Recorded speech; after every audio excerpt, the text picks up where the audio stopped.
Em nome do Pai, do Filho e do Espírito Santo. Amém. Louvado seja o nosso Senhor Jesus Cristo.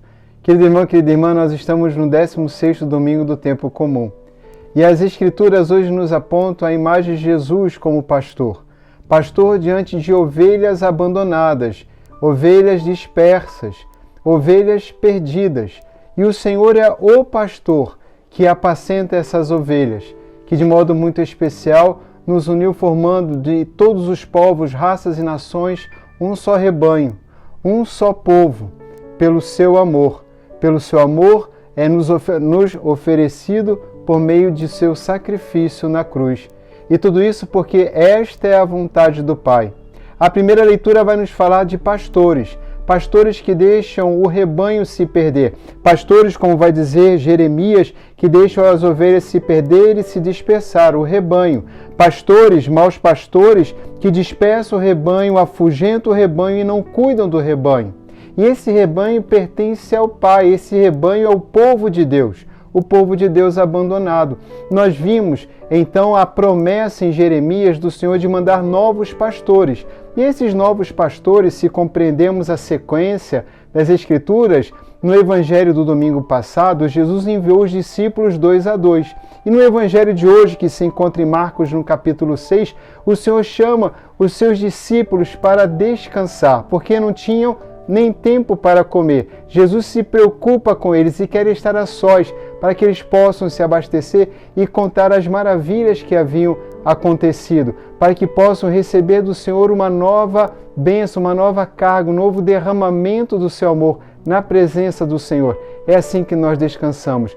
Mas o que acontece? O que acontece é que as pessoas sabem que eles vão partir, sabem para onde eles vão e ficam lá esperando porque são como ovelhas, assim pastor vai dizer então o Evangelho. Nós encontramos pessoas reunidas de todas as cidades correndo para lá, para poder se encontrar com Jesus. Este grande movimento, vai dizer-nos o Evangelho, pessoas de todas as cidades, nos recorda ainda a primeira leitura, que nos diz que o Senhor Deus haverá de reunir todos os países para onde foram expulsos as suas ovelhas, para onde foi espalhado o seu rebanho.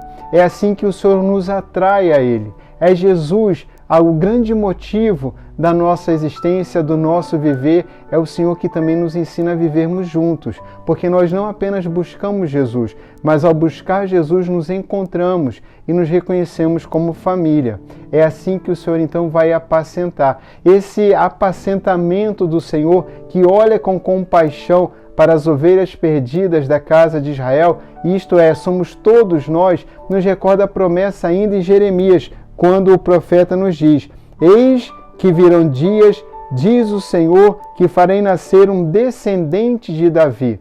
Ora, é assim a graça que temos de receber o Senhor.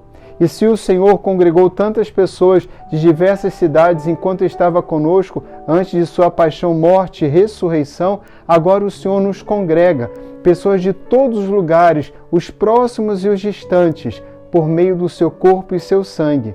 É assim que ele acabou com o muro de inimizade e por meio do seu amor, formando um só povo. Então não existe nem judeu e nem pagão. Somos todos um povo novo porque amamos, servimos e seguimos o Senhor. Assim nós encontramos a segunda leitura em Efésios no capítulo 2.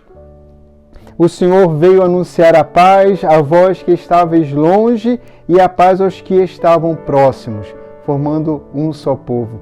Então existe uma profecia, como vimos em Jeremias: farei nascer um descendente de Davi, que reinará como rei e será sábio. Nós encontramos Jesus, então, reunindo uma numerosa multidão e tendo compaixão. E aqui em Efésios encontramos, pelo seu sangue, pelo sangue de Cristo, nós que estávamos longe, nos tornamos próximos. Sejam os judeus, sejam os efésios, e todas as pessoas de toda raça e cultura. Por isso, nós não podemos limitar a nossa evangelização apenas àqueles que conhecem a Jesus, apenas àqueles que nascem dentro de um berço católico. Nós devemos anunciar aos budistas, aos espíritas, a todas as pessoas com qualquer fé, com qualquer crença, quem é o Senhor e dar a elas a oportunidade de conhecer o Senhor. Não somos nós que devemos privar as pessoas de conhecer tão grande e maravilhoso pastor.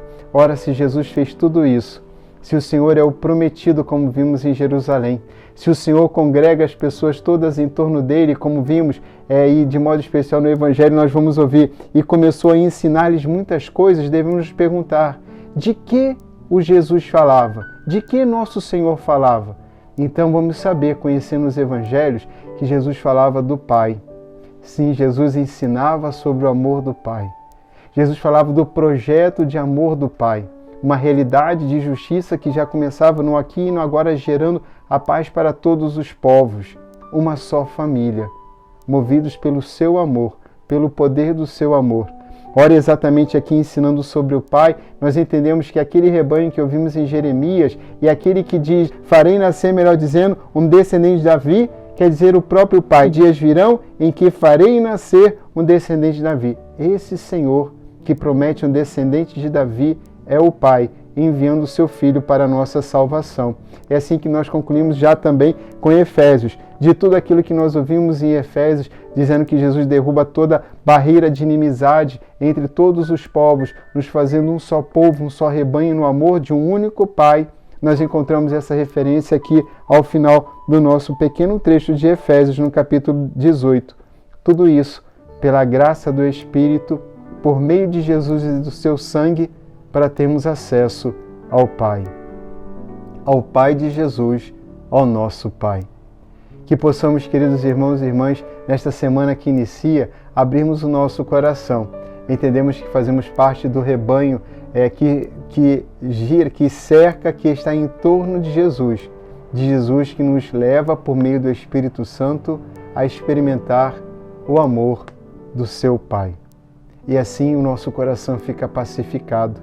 E assim o nosso coração pacificado, reconciliado com Deus e com todas as pessoas por meio do perdão que Jesus nos concedeu, podemos reconciliados, ajudarmos uns aos outros e começarmos todo um grande trabalho de justiça aqui na terra, até a plenitude dessa justiça que será na vida eterna. O Senhor esteja convosco. Abençoe-vos o Deus Todo-Poderoso, Pai, Filho e Espírito Santo. Amém. O Senhor é o pastor que me conduz. Felicidade e todo bem hão de seguir-me.